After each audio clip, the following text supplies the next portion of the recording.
Hi friends. ముస్లింలు మన ఇస్లాం పద్ధతిలో హజ్ యాత్ర చేయడం అనేది పవిత్రమైన మొహమ్మద్ ముస్తఫా సల్లల్లాహు అలైహి వసల్లం అక్కడ పుట్టారు. మన గ్రంథాల్లో మన ఖురాన్లో చెప్తుంటారు. అక్కడికి వెళ్ళిన వాళ్ళే వీడియోలు చేసి యూట్యూబ్లో పెట్టడం ఇవన్నీ చూస్తున్నాను నేను. కానీ అక్కడికి వెళ్ళలేని వాళ్ళు ఇలా యూట్యూబ్ వల్ల చూడటం అనేది కూడా చాలా గొప్ప విషయం. మనం అంత దూరం వెళ్ళలేని వాళ్ళు ఉంటారు. ఇలాన్న చూసే అదృష్టాన్ని కలిగిస్తున్నారు. వాళ్ళకి చాలా కృతజ్ఞతలు. మన బంధువుల్లో ఒకళ్ళు హజ్ యాత్ర చేశారు.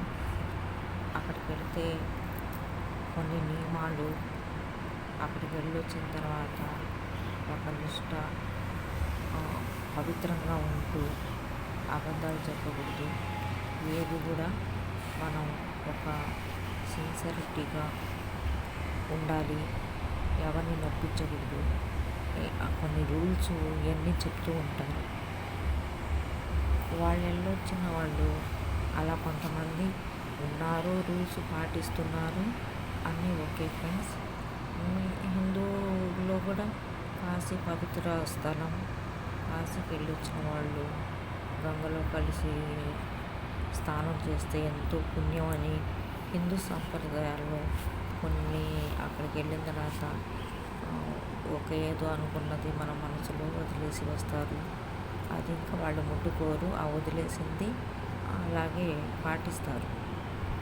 మా ముస్లిమ్స్లో కూడా అలా కొంతమంది ఉన్నవాళ్ళు ఉన్నారు.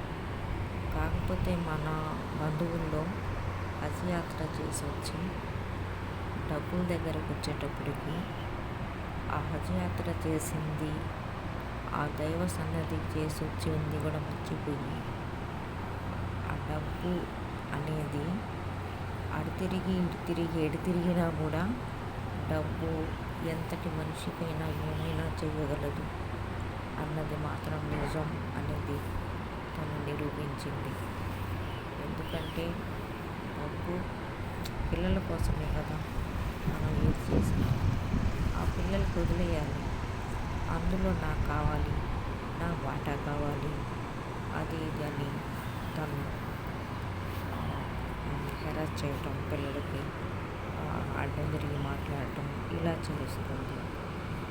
తను అది చేయాలంటే ప్రాపర్టీ అమ్మేలా కొడుకులు తనకు పంపించారు. ఎందుకంటే కన్న తల్లి తన కోరిక తీరుద్దామన్న ఆలోచనతో ఆ పని చేశారు. అది చాలు కదా తనకు. తను తినటానికి ఉండటానికి ఇల్లు చాలు కదా. పోయేటప్పుడు ఏం కట్టుకెళ్తాం, ఏం చేసుకుంటాం? ఉండటానికి ఇల్లు, తినటానికి తిండి జరిగితే చాలు అనుకుంటే కుటుంబాల్లో సమస్యలు రావు. సమస్యలు అంటూ ఉండవు. ప్రతి కుటుంబంలో సమస్య ఉంటుంది. ఎటు నుంచి తిరిగి వచ్చిన డబ్బే సమస్య. ఆ డబ్బు ఉంటేనే విలువ ఉంటుంది. ఆ డబ్బు ఉంటేనే ఆ సమస్యకు పరిష్కారం అవుతుంది. ఇలా ఉంటుంది ఈ సమాజంలో. మనం ఎంత బాగా చూసినా, ఎలా చేసినా శాడిజమైన మనస్తత్వం కలిగిన మనుషుల మధ్య మనం ఉంటున్నాము. నేను ఎందుకు ఇలా ఉంటున్నాను ఇలాంటి మనుషుల మధ్య అనిపిస్తుంది. కాకపోతే ఉండడం తప్పదు. మనం అలాంటి మనుషుల మధ్య ఉంటున్నామంటే మనం కూడా వాళ్ళలాగన్నా చేయాలి, లేకపోతే వాళ్ళకు దూరం అన్నా ఉండాలి.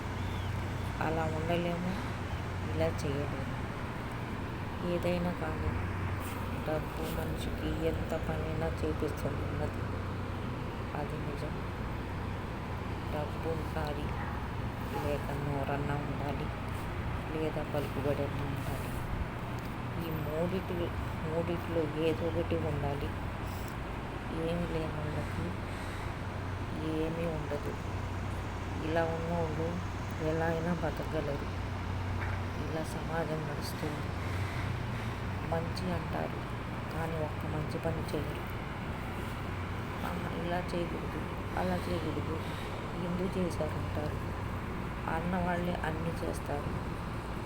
కానీ ఇంట్లో ఒకలాగా బయట ఒకలాగా మాట్లాడే మనుషులు, ప్రవర్తించే వాళ్ళని జీవితాల్లో అస్సలు నమ్మకూడదు ఫ్రెండ్స్. నేను ఇలాంటి వాళ్ళని చాలామందిని చూశాను. నా తప్పుంటే క్షమించండి.